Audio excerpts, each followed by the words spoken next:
Golf is played by hitting a ball using a club on an area called teeing ground. Once the ball is hit, it usually travels fairways across and on to a next prepared area. A hole could be found in this area that is called a putting green. The objective of the game of golf is that one should be able to complete a hole by means of hitting a ball from a teeing ground and place it inside the hole of the putting green in as little strokes as possible. What is commonly referred to as a round of golf usually consists of 18 holes to be played in. In golf, there are basically two kinds of play to choose from. The winner in one kind of play is determined by the holes that are lost and won. This is referred to as a match play. The other kind of play is determined by the number of strokes one has taken to complete a round.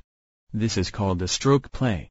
When playing golf, there are basically two relevant rules to remember. As you find the course, go play it. As the ball lies, it should also be played as such. If you find it hard to follow the above rule, at least try your very best to do what is fair. How do you know what is fair?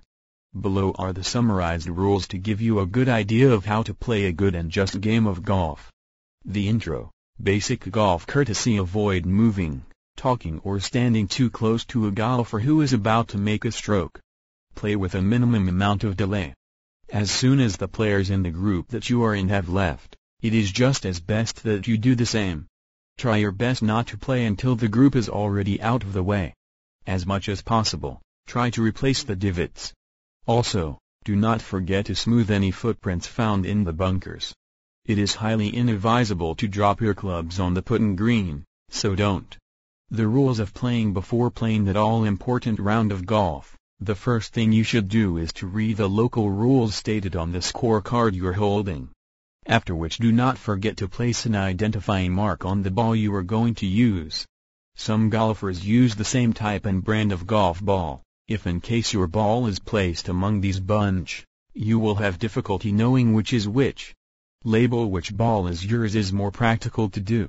Make sure that you get to count your clubs before actual play. You should have a maximum of 14 clubs.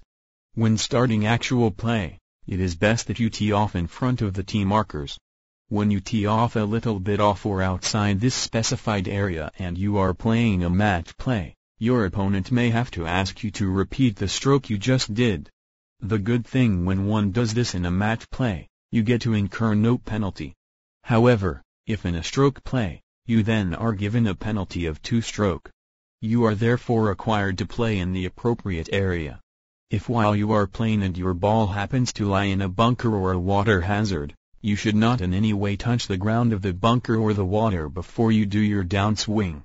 The ball must as much as possible be struck fairly and should neither be spooned or pushed. It is okay for you to mark the ball that you are using. You could lift your ball, clean it and place it on the exact place where it was. When dropping a ball, it is best that you erectly stand and then hold the ball at the length of your shoulder, and then you may drop it. If by dropping the ball it happens to strike your partner, you or your caddy, the ball must then be dropped again with no penalty. It is also okay for you to lift your ball if by doing so you are able to assist another player. Or you also may lift any other ball as long as that ball interferes with your plane or interferes another player.